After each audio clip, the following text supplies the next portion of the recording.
오늘 나눌 말씀 골로새서 3장 12절부터 17절입니다. 골로새서 3장 12절에서 17절입니다.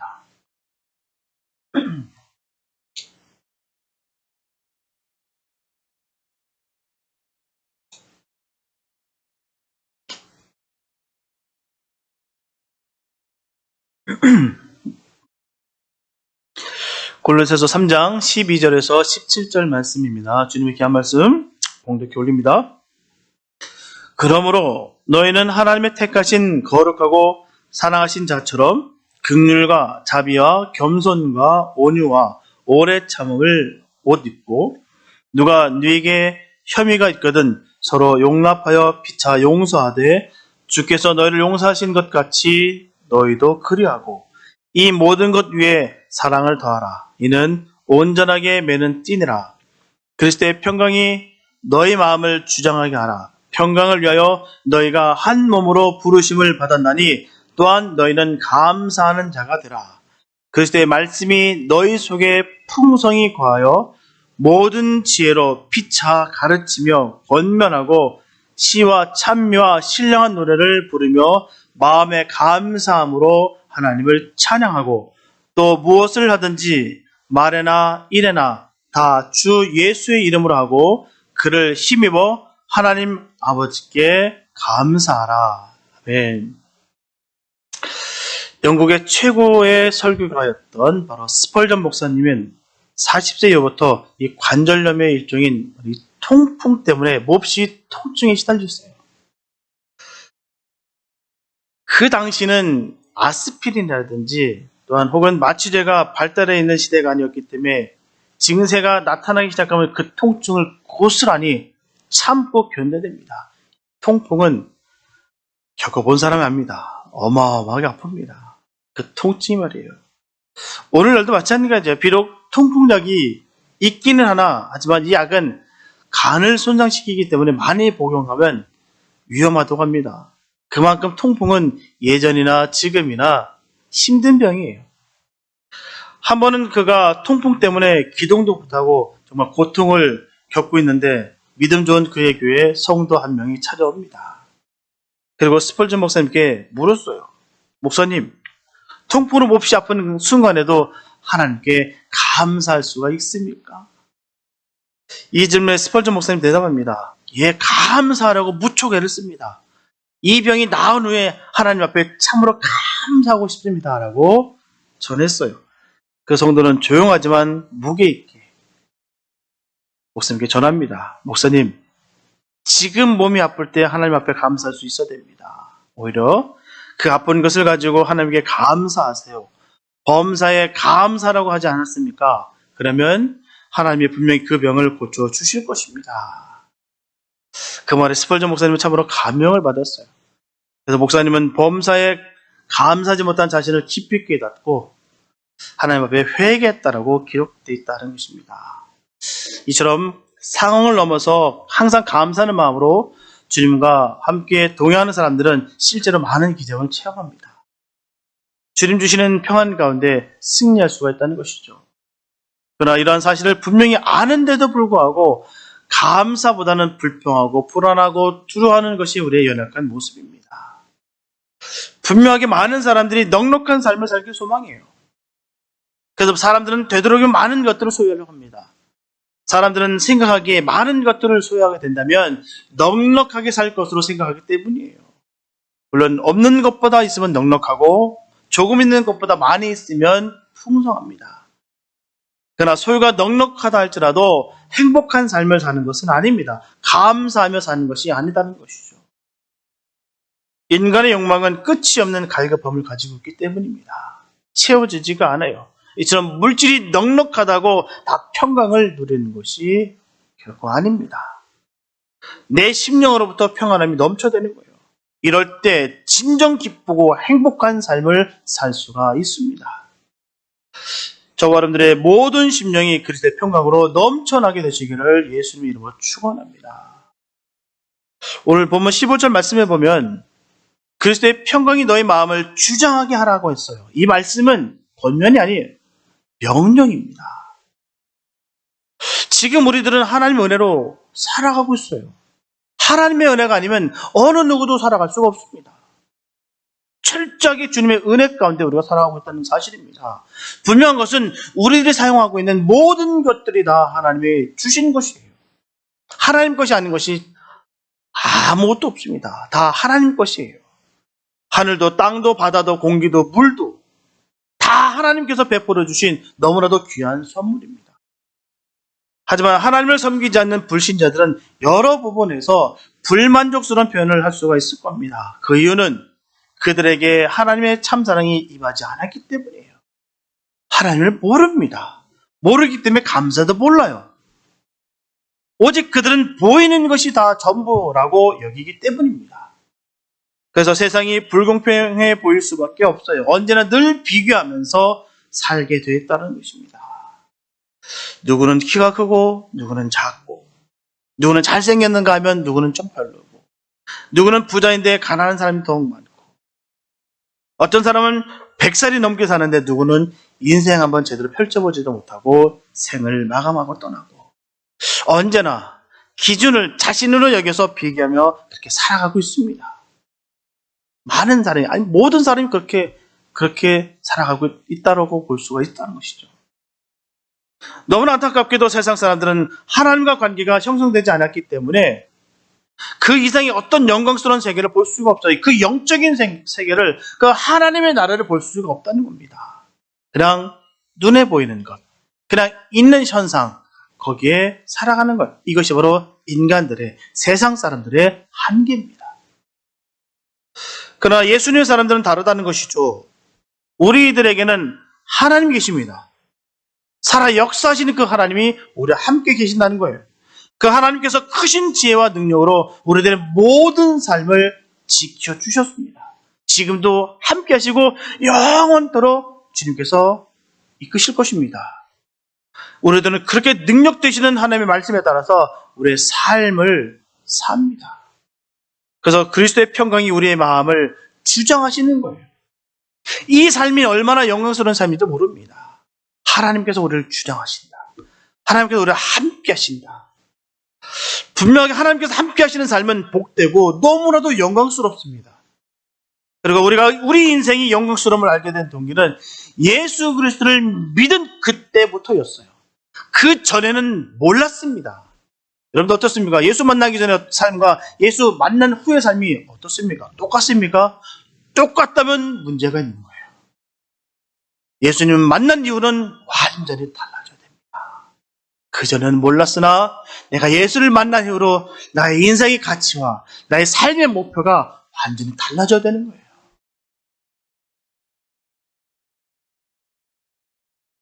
이 세상의 모든 사람들이 이런 복된 삶을 살아야 될 텐데 전혀 그걸 모릅니다. 아는 사람만이 알아요.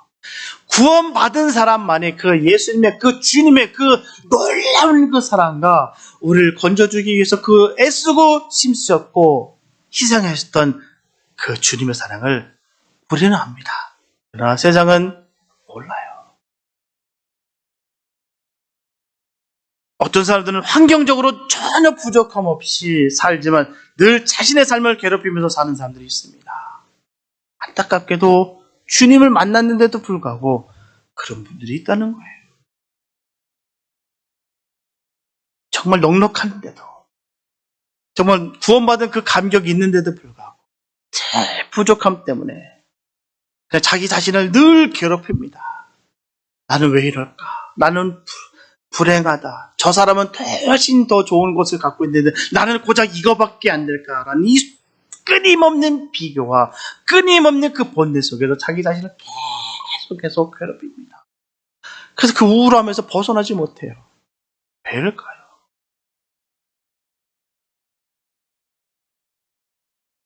예수님의 사람들의 삶은 외적인 어떤 것이 풍족하게 채워지지 않아도 우리 자신들의 삶을 하나님께서 주신 삶으로 감사하게 사는 것입니다.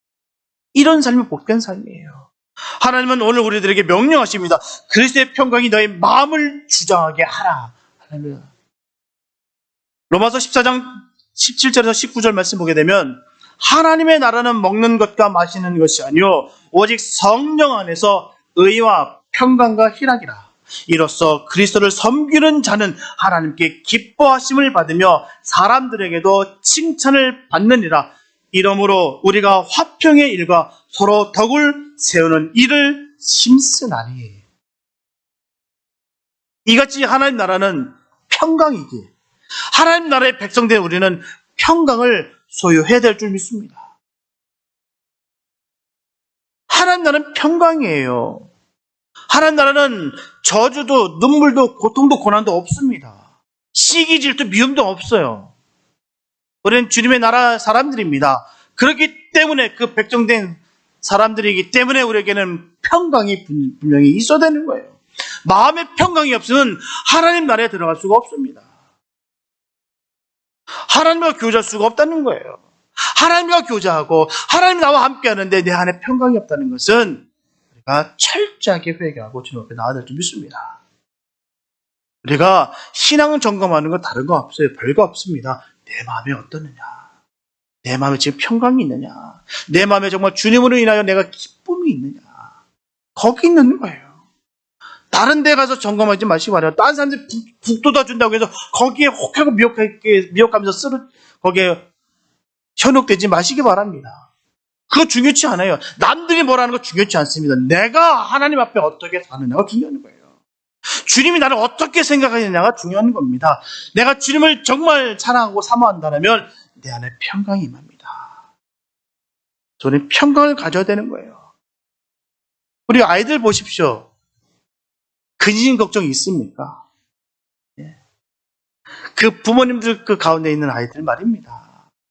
부모, 형제 없는 아이들 말고요. 부모, 형제 있고 온전한 가정 속에 있는 아이들 보십시오. 그 아이들이 근심 걱정이 있습니까? 왜 없을까요? 부모님을 확실히 믿기 때문입니다. 확신이 있기 때문에 그래서 평강이 있는 거예요. 이제 우리는 하나님을 확실히 믿을 때 평강이 옵니다.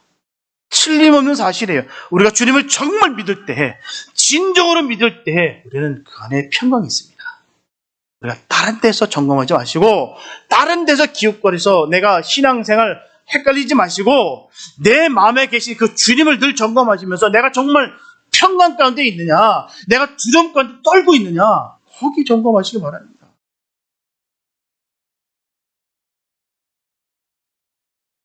여러분들이 평생 동안 예수 그리스도의 평강이 마음에 늘 넘치게 되시길 축복합니다.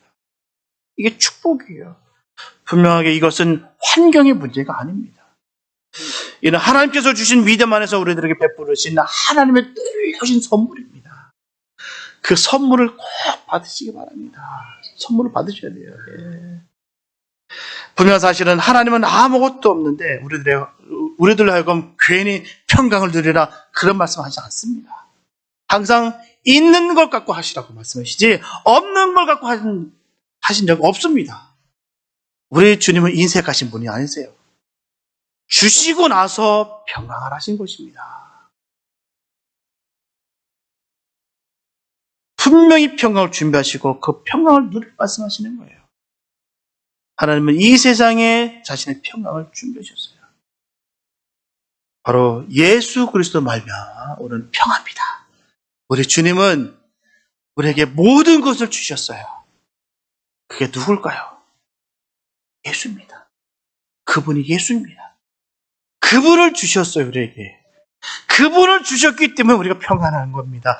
그분을 주셨기 때문에 우리가 평강을 누릴 수 있는 거예요. 안 주시고 나서 우리에게 평강을 누리라고 한 적 없습니다. 주님은 우리에게 그 예수를 주셨어요. 생명을 버리시면서 하지 말이에요. 이 세상 모든 것이 죄로 인하여 얼룩져서 어디에도 참된 평안이 없습니다. 안전지대도 없고요. 어느 곳에서도 평안을 얻을 만한 곳이 없습니다.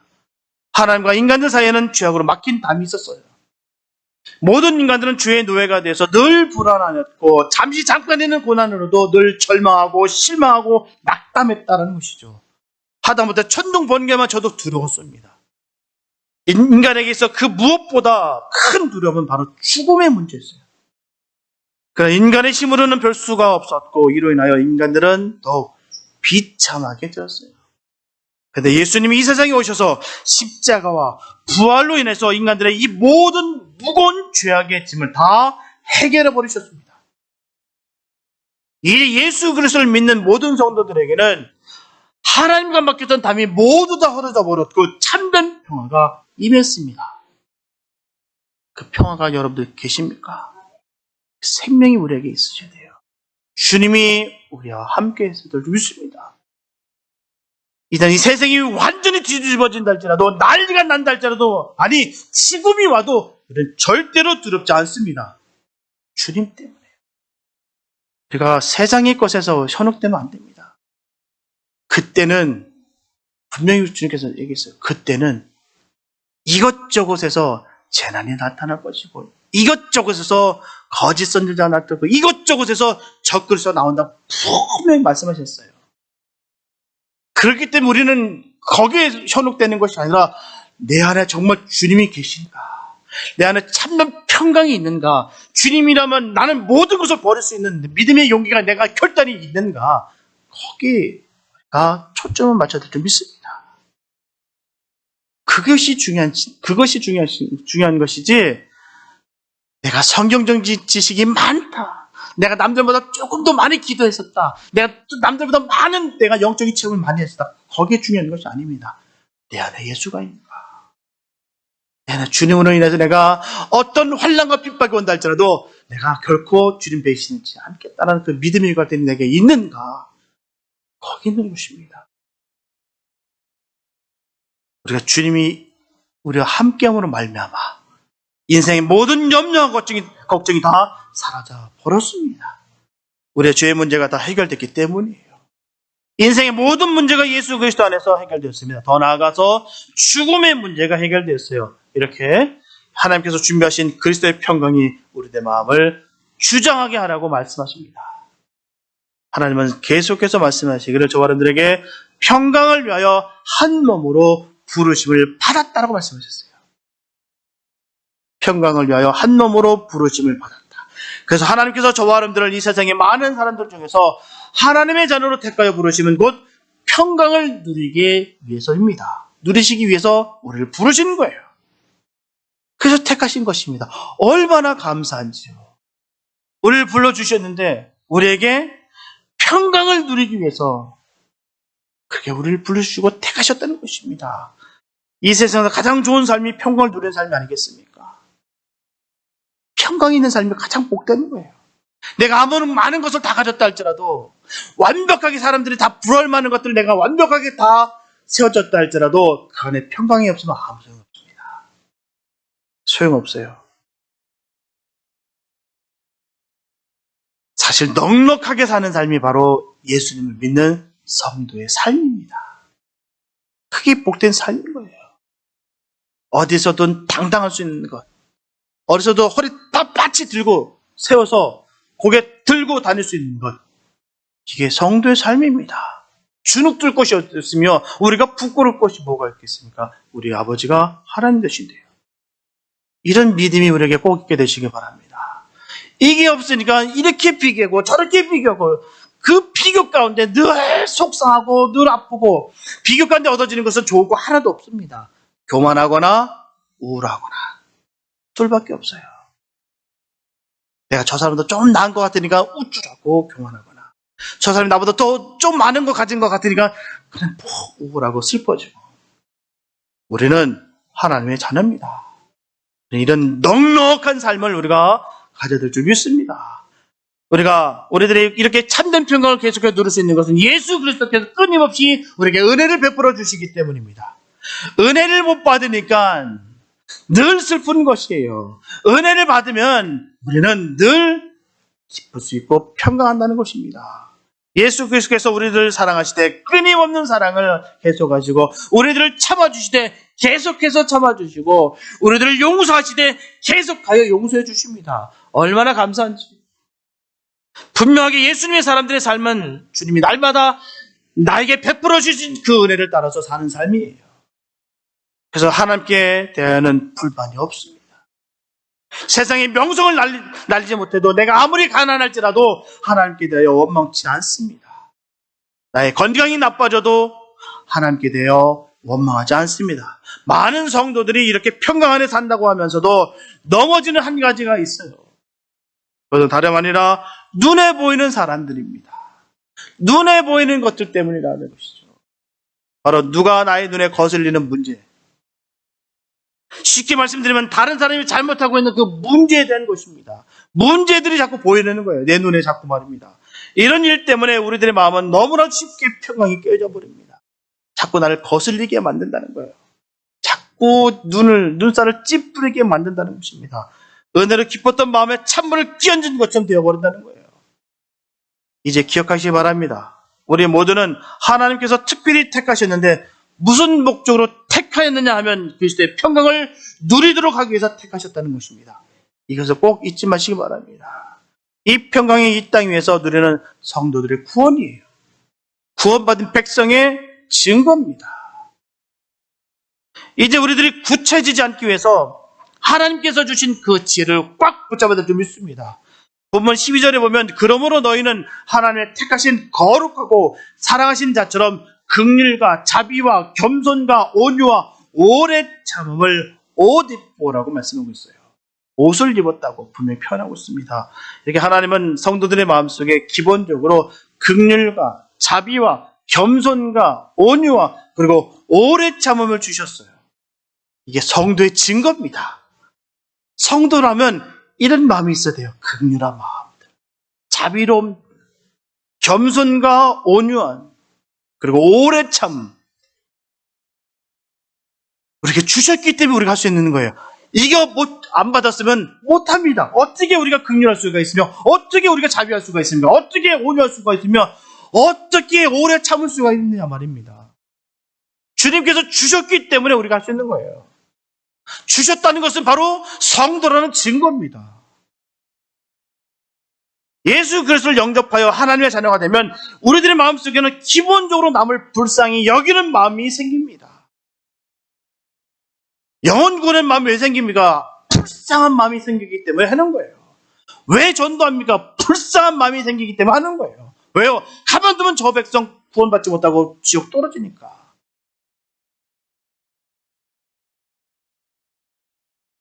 남에게 베풀고 싶은 그 자비의 마음도 있습니다. 그리고 우리 주님이 그랬던 것처럼 겸손과 온유함도 있고, 그리고 주님의 십자가를 생각하면서 오래 참음도 있습니다. 우리에게 필요한 부분이 이런 부분이에요. 거듭난 성도의 가장 중요한 부분이 이겁니다.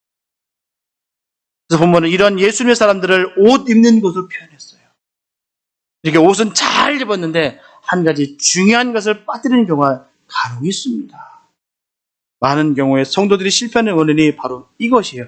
옷을 입고 허리띠를 매지 않는 거예요. 허리띠. 이 허리띠는 바로 사랑입니다. 예전이나 지금이나 하나님의 교회 안의 문제는 사랑이에요. 사랑입니다. 사랑과 용서는 같은 뿌리에 연합되어 있어요. 같은 것입니다. 민수기 12장 3절에 보게 되면 모세는 온유함이 지면의 모든 사람보다 승하였더라. 주님께 인정받은 사람이에요. 어떻다고요? 모세는 온유함이 지면의 모든 사람보다 승하였더라.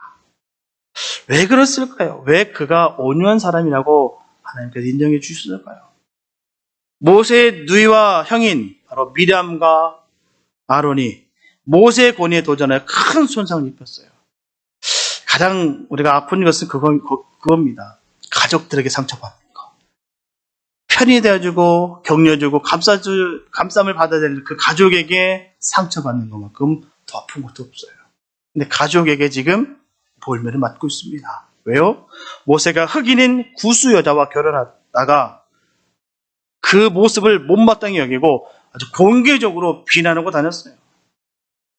그랬더니 그 모세를 공격했던 그들의 모습은 하나님께서 그들에게, 미리암에게 문둥병이 걸리게 하셨다는 거예요. 하지만 그녀에게 몹시 시달린 모세가 쌤통이다. 그렇게 나를 괴롭히더니 고소하다.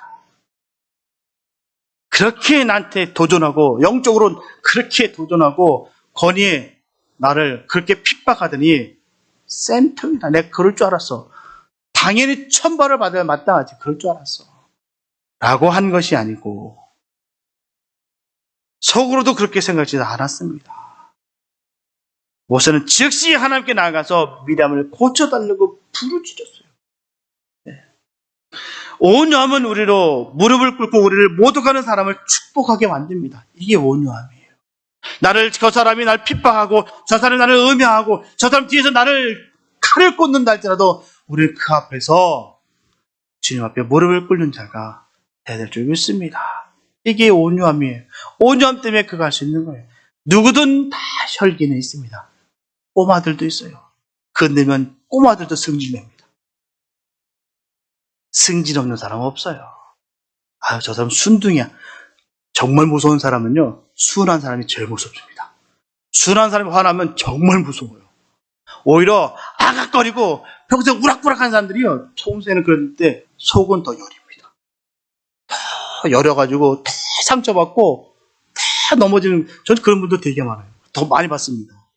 근데 오히려 가만히 있고 순한 것 같은데 한번 뻥 터지면 아무도 못 같습니다.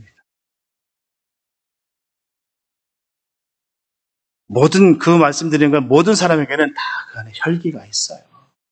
없는 사람이 없습니다. 왜요? 우리는 쇳덩어리 되기 때문이에요. 그런데 주님을 만남으로 인하여 우리가 온유함을 받았습니다. 그렇기 때문에 우리가 오래 참을 수 있는 것이고요. 긍휼할 수 있는 것이고 자비할 수 있는 것입니다. 그리고 사랑할 수가 있는 것이고 용서할 수가 있는 것입니다. 왜요? 주님이 주셨기 때문에. 수많은 성도들이 그렇게 믿음 생활에서 성공하지 못하고 늘 실패하는 이유는 이처럼 그리스도의 사랑을 바로 알지 못하며 실천하지 못하는 데 있다는 것입니다. 바로 성도들의 마음에 평강 대신 괴로움이 있는 이유는 우리 마음 가운데 용서가 없기 때문이에요. 시쳇말로 밴댕이 송아찌라 크기 안 돼.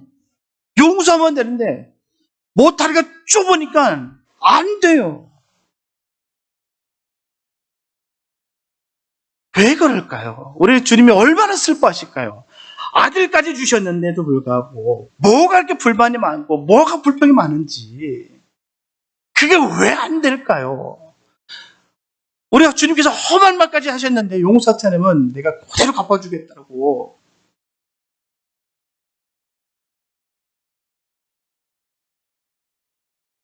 그런데도 불구하고 그게 안 된다는 사실입니다. 그래서 실패하는 거예요. 믿음 생활에서 말입니다. 우리는 철저하게 주님 앞에 죽어야 돼요. 나는 죽고 예수는 살고.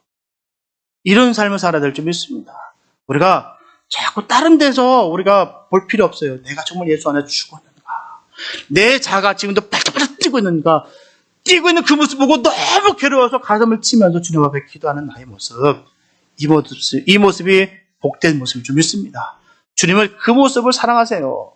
완벽한 사람이 어디 있습니까? 다 부족하죠. 그런데도 불구하고 내 잘못을 알고 나를 자아가 살아났다는 것을 괴로워하면서 가슴을 찢으면서 기도하는 그 모습을 주님은 다 하시고 용서하시고 은혜 베풀어 주시는 사실입니다. 우리가 늘 그런 사랑이 넘치는 삶, 용서가 있는 삶 사시길 바랍니다. 그렇기 때문에 우리가 왜 평안이 없고 평강이 없는 이유는 거기 있는 거예요. 상담해 보면은요, 그렇습니다. 용서지 못하니까 독이 꽉 찼으니 그 사람만 생각하면 갑자기 확 돌변해버려. 눈빛이 달라지면. 그러니 그 안에 무슨 평강이 있으며 그 안에 어떻게 성령의 역사가 일어날 수가 있겠습니까? 독이 꽉 차 있는데요. 살기가 가득한데요. 절대 성도의 모습은 살기가 등등한 모습은 아닙니다. 눈의 말씀이지만 사도 바울이 예수 만나기 전의 모습은 살기가 등등하였다라고 돼 있어요. 살기가 등등한 사람은 결코 예수 만난 사람들이 아닙니다. 예수 만난 사람이 어떻게 살기가 등등할까요? 예수가 꽉 차 있는데 어떻게 살기가 등등할까요? 저 인간 내가 죽고 나도 죽는다. 이런 마음을 어떻게 품을 수가 있느냐 말이에요. 우리가 용서하고 사랑하는 마음을 통해서 회복되는 역사가 있게 되시기 바랍니다. 앞에서 계속 이야기했던 것처럼 우리 눈에 수많은 사람들의 잘못함들이 드러납니다. 보이는 거예요. 여기서 우리들은 그 모습 때문에 넘어집니다. 먼저 마음의 불편함이 시작돼요. 그리고 불평이 일어납니다. 그 후에는 정지하게 됩니다. 그래도 여전히 그 사람은 고쳐지지 않습니다. 그런 중에 스스로 자신이 지치기 시작합니다. 이미 마음의 평화는 온데간데 사라져버렸습니다. 오늘날의 교회를 떠난 많은 사람들의 이런 사단의 덫에 걸리는 거예요. 내가 저 인간 때문에 내가 떠난다. 내가 저 사람 때문에. 이게 바로 사단의 덫입니다. 잠언 27장 7절에 보면 배부른 자는 꿀이라도 싫어하고 줄인 자에게는 쓴 것이라도 다니라. 아무리 말씀이 꿀과 같다 할지라도 세상 것으로 배부른 자는 말씀이 들어오지 않습니다. 반면에 줄인 심령이 될 때 아무리 쓴 말씀이라 할지라도 그것은 나에게 꿀과 같이 다른다. 그 말이에요. 이 말씀들이 내가 안 들어온다. 이 말씀이 튕겨나고 있다. 내 안에 세상으로 꽉 차있는 어리석은 모습입니다. 줄인 심령은요, 그 주신 말씀들이 너무 달콤한 거예요.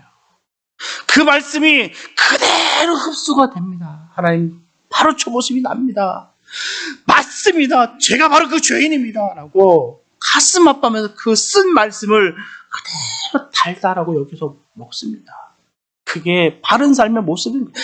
그게 바로 성도의 모습인 것입니다.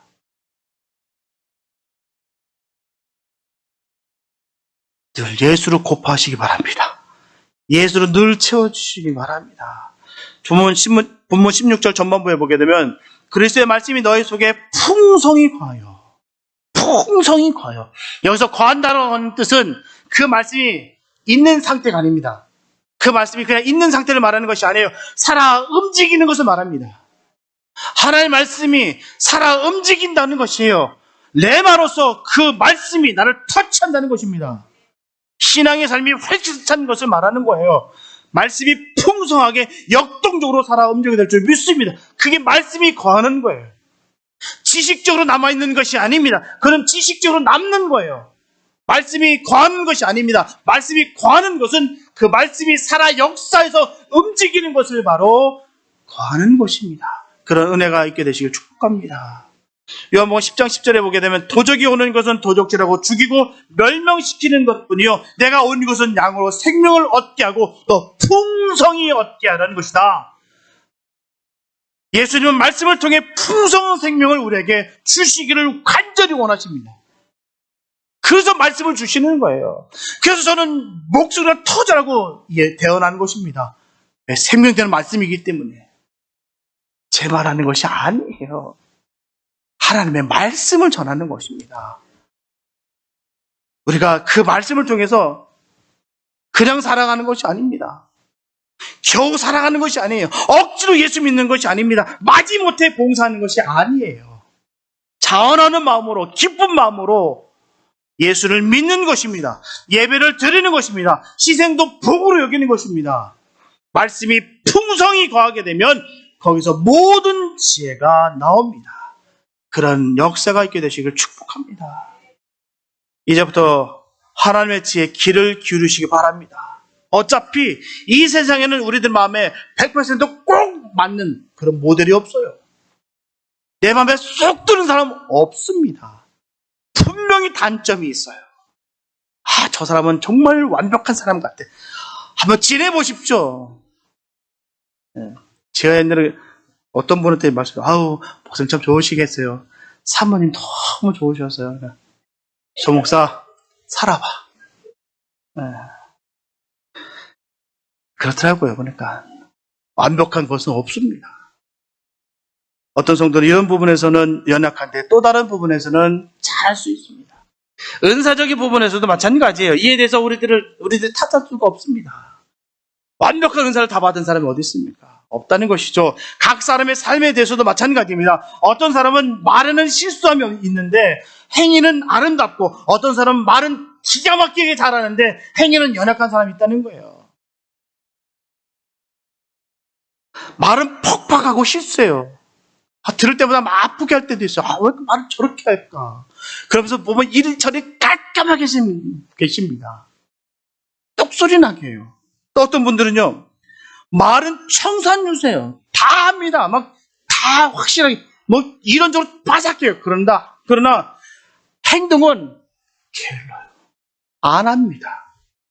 일하는 자리, 헌신하는 자리, 그 사람 속 숨어서 없어집니다. 얼마나 많은지 몰라요. 저와 여러분들의 마음속에 그리스도의 평강이 넘치게 하시려면 우리들의 연약함을 주님께서 날마다 받아주시는 것처럼 우리들도 다른 성도들의 연약한 부분을 받아줘야 될 줄 믿습니다. 주님께서 그 심령을 다루고 계세요. 우리가 하는 것이 아닙니다. 주님께서 다루신다는 거예요. 그러면 온전해질 때까지 우리들은 기다리는 겁니다. 지금 하나님께서 하시고 계시는데 우리들은 미리 조급한다는 거예요. 그래서 하나님께서 지금 하시고 계심으로 우리들은 기다리는 것입니다. 때가 되면 하나님께서 원하시는 그런 작품이 나올 것입니다. 여기서 우리들은 사랑으로 참아주고 용서하는 일이에요. 우리가 할 일만 하면 됩니다. 물론 기도하며 기다려야 되는 것입니다. 그 외에 우리들이 할 것은 아무것도 없습니다. 우리들은 어떤 사람을 고칠 수가 없어요. 그러더라고요. 요새 사람들 막 시참말 그러면 많이 하더라고요. 사람은 고쳤으니까 아니다. 우리가 고칠 수 없어요. 하나님께서 고쳐 쓰십니다. 모든 것을 하나님께서 하신다는 거예요. 우리들이 그 일에 쓰임받을 수가 있습니다. 그러나 우리가 한 것이 아니에요. 하나님께서 하십니다. 성경에 보면 하나님은 야곱을 다루셨어요.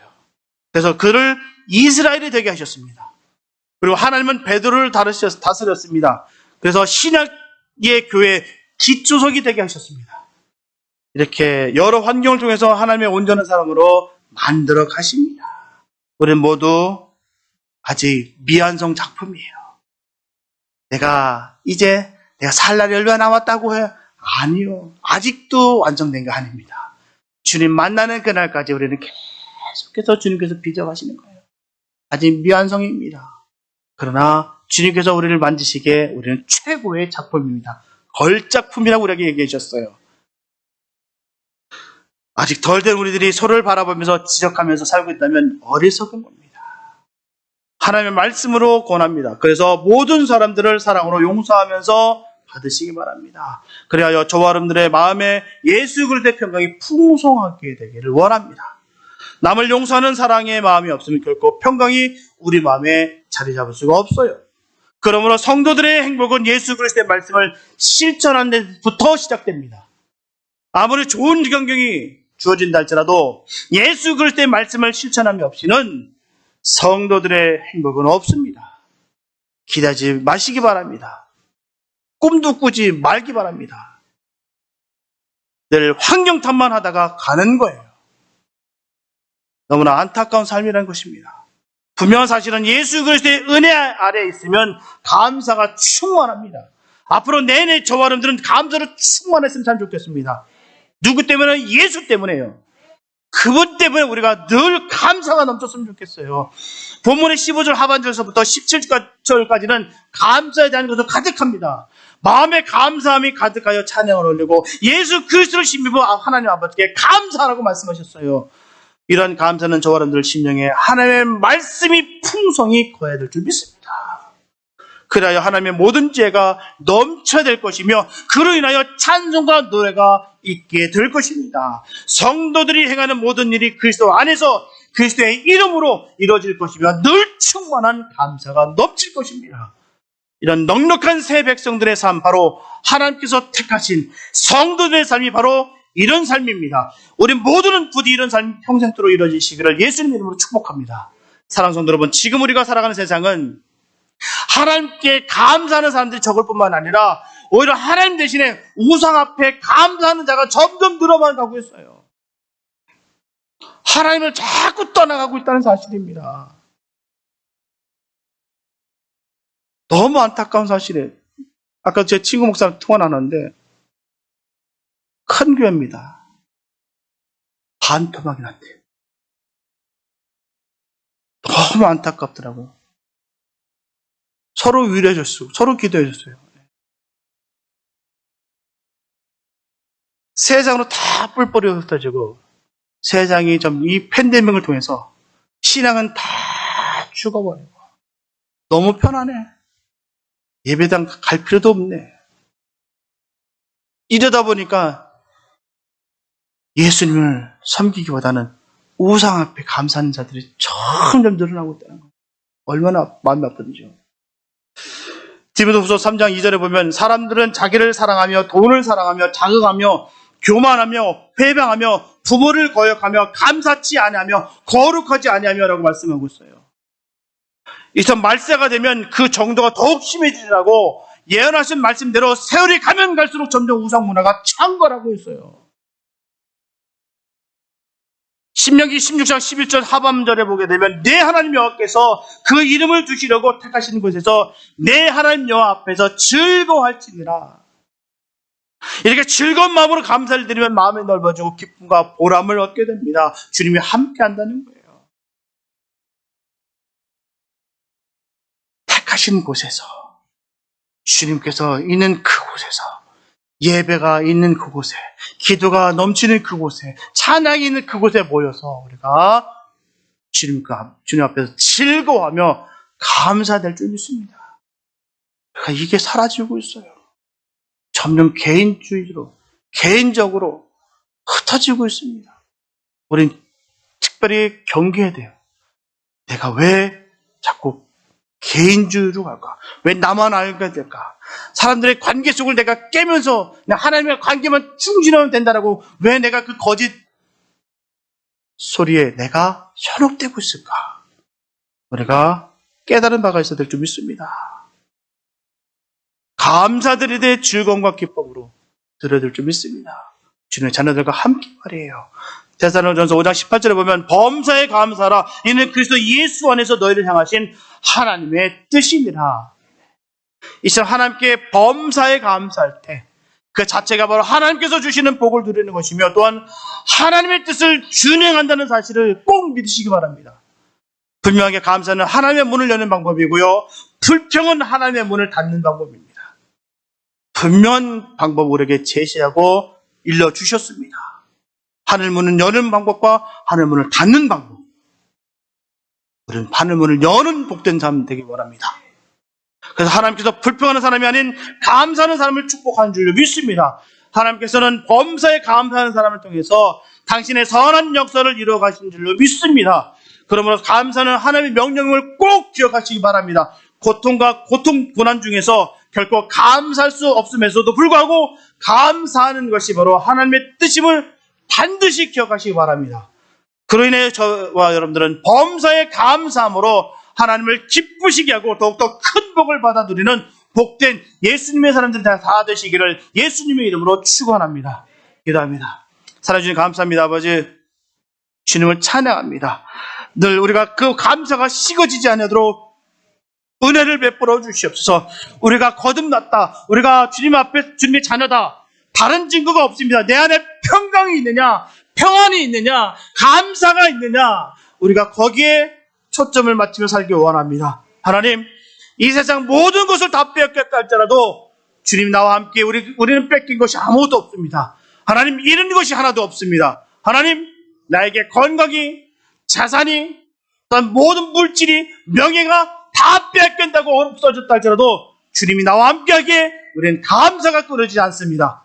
하나님, 늘 감사가 넘치며 그 감사하는 자들에게 주님의 놀라운 은총과 축복이 마음껏 쏟아진 역사가 이루어지게 도와주시옵소서. 그로 인하여 모든 사람이 또한 모든 사람들 칭송하며 흠모할 만한 그런 복된 삶을 살아갈 수 있는 우리 모두가 되게 인도하여 주시옵소서. 주께서 함께하는 은혜가 넘칠 줄 믿사옵고 우리를 구원하신 예수님의 이름으로 감사하며 기도했습니다.